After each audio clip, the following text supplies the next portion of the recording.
Waalaikumsalam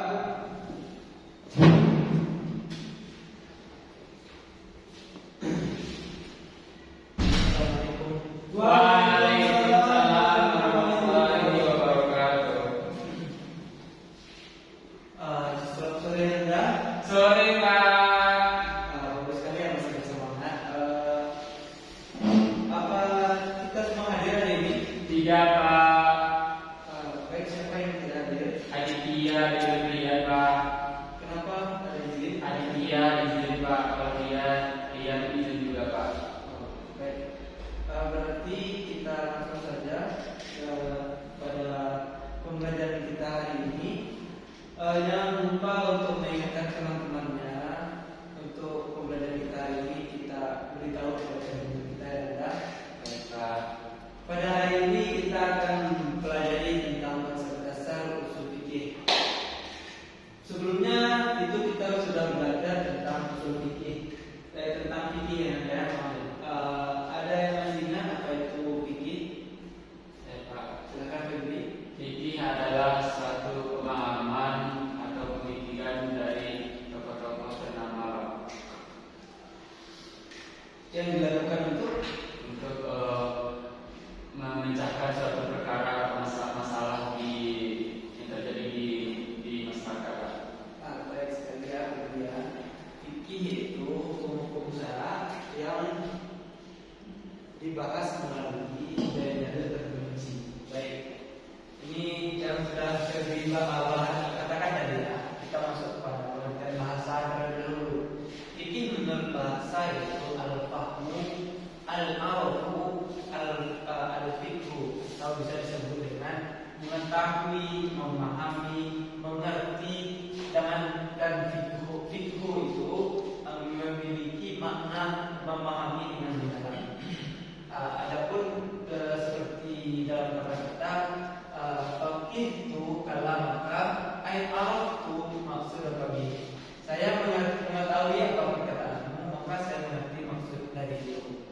Adapun fikih secara istilah yang disampaikan tadi yaitu al-ilmu bi ahkam syar'iyyah, ilmu tentang hukum-hukum syara', tentang hukum-hukum yang membahas tentang amaliyah, hukum syara' tentang amal perbuatan manusia dalam melakukan ibadah, kemudian muktasabu min adillatil lati tafsiliyah, dan dilakukan secara praktek, kemudian diambil dalil yang tafsili atau terperinci. Kemudian kita masuk kepada usul. Usul menurut bahasa yaitu majubtani alaihi ghairuhu, atau sesuatu yang berdiri di atasnya suatu hal. Jadi tidak ada di bawah usul, tidak ada. Jadi usul adalah Paling bawah Pak. ya baik. Usul adalah dasar paling bawah.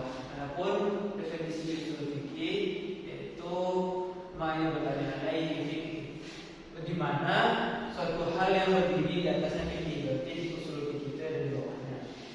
Jadi nada dari kedua pengertian ini dapat kita simpulkan bahwasanya usul fikih itu yaitu proses pengambilan hukum agar ditemukannya fikih tersebut, ditemukannya hukum yang tidak terdapat dalam nas dan juga tidak terdapat dalam hadis, melainkan dengan proses pencarian hukum tersebut maka diperolehlah fikih. Kemudian substansi usul fikih dapat kita saksikan di yang telah Bapak buat. Mayoritas ulama usul menyatakan bahwa substansi usul fikih adalah dalil-dalil ijmali yang bersifat umum dari kitab di sini Al-Quran ya, sunnah atau hadis, ijma, kesepakatan ulama, dan qiyas, sesuatu yang menyerupai hukum yang lama. Bukan berarti hanya hafal atau hanya mengetahui bahwa yang dalam dalil tersebut adalah hal yang wajib, seperti wajibnya sholat, wajibnya berpuasa, dan haramnya zina. Akan tetapi kita mengetahui kapan puasa dilakukan, kapan sholat dilakukan, berapa kali kita melakukan sholat, bagaimana kita sholat itu diketahui dengan ijma, diketahui dengan sunnah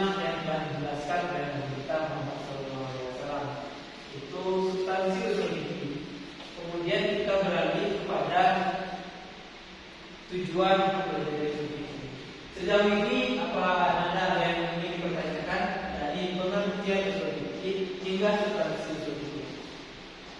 Ini apa? Sepertinya bersih ya, sepertinya bagus. Selanjutnya kita lanjut pada tujuannya. Agar usul fikih bisa tercapai, dan tujuan agar usul fikih ini terlaksana itu dapat memahami hukum syara. Kita melakukan pembelajaran, kita melakukan ibadah itu tidak hanya dengan melakukannya saja, tetapi mengetahui sebab apa dilakukannya, apa syarat-syarat melakukannya. Kemudian dapat memecahkan persoalan-persoalan yang baru yang belum ditemukan oleh masa-masa kita sebelumnya. Seperti misalnya gadget, menggunakan gadget, atau masalah-masalah yang terbaru yang tidak ada sebelumnya. Yang ketiga itu agar kita memiliki wawasan yang luas dan terpikir. Hal ini juga perlu karena kita sebagai anak sudah besar kan, nanti pasti ada adik-adik atau anak dari abang atau kakak kita bertanya tentang fikih ini. Jadi usul fikih adalah jawabannya, tetapi kita tidak bisa menentukan suatu hukum kecuali oleh mujtahid atau orang yang telah menempuh jalan ijtihad dan mengetahui syarat-syarat ijtihad. Kemudian yang kelima itu mengambil pendapat-pendapat yang benar dan memilihnya. Itulah langkah yang harus dilakukan oleh seorang yang berijtihad atau mujtahid. Kemudian pembahasan usul fikih itu tentang kondisi dalil dalam penetapan hukum dan penetapan hukum tersebut. Kita harus mengetahui dalil ini cocok atau tidak, dalil ini relevan atau tidak, dalil ini ada keterkaitannya dengan hukum tersebut. Itulah gunanya maka dari itu kondisi dalil harus diperhatikan dalam persoalan usul fikih. Kemudian segala hal yang berkaitan dengan pengambilan hukum dari dalil seperti mendahulukan sesuatu yang dikatakan lebih tinggi seperti Al-Quran, berturut ke sunnah atau hadis. Hadis tersebut memiliki tingkatan juga tentu dari mutawatir menuju ahad. Jika dari atas tidak ditemukan persoalan tersebut, maka kita boleh berjalan menuju ke bawah agar mendapatkan keputusan dalam ijtihad. Kemudian yang ketiga itu segala hal yang berkaitan dengan mujtahid dan ijtihad serta syarat-syarat ijtihadnya dan syarat-syarat mengikuti ijtihad. Hal ini harus terpenuhi agar kita dapat memperoleh sebuah hukum atau mengeluarkan sebuah hukum. Tidak hanya sembarang orang yang bisa memberikan hukum atau sembarang orang yang bisa berijtihad. Tentu orang-orang yang memiliki ilmu dan memiliki persyaratan untuk berijtihad. Sejauh ini ada yang mau ditanyakan? Ya, tidak Pak. Baik. Mungkin kita cepat saja ya Nanda.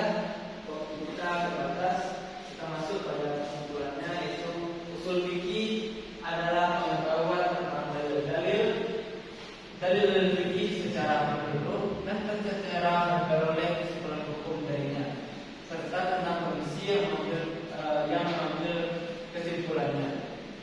Jadi kondisi dalam masyarakat yang belum kita ketahui tersebut dibahas dalam usul fikih mengenai dalil-dalil yang sudah ada sebelumnya dan atau dalil-dalil yang disepakati oleh ulama jika dalil tersebut belum ada. Mungkin ini pelajaran kita pada hari ini. Nanti kita akan membahas macam-macam jalan ijtihad di pertemuan selanjutnya. Untuk hari ini terima kasih atas perhatian Anda. Kita tutup dengan doa penutup. Subhanallah wa bihamdika asyhadu an la ilaha illa anta astaghfiruka wa atubu ilaik. Assalamualaikum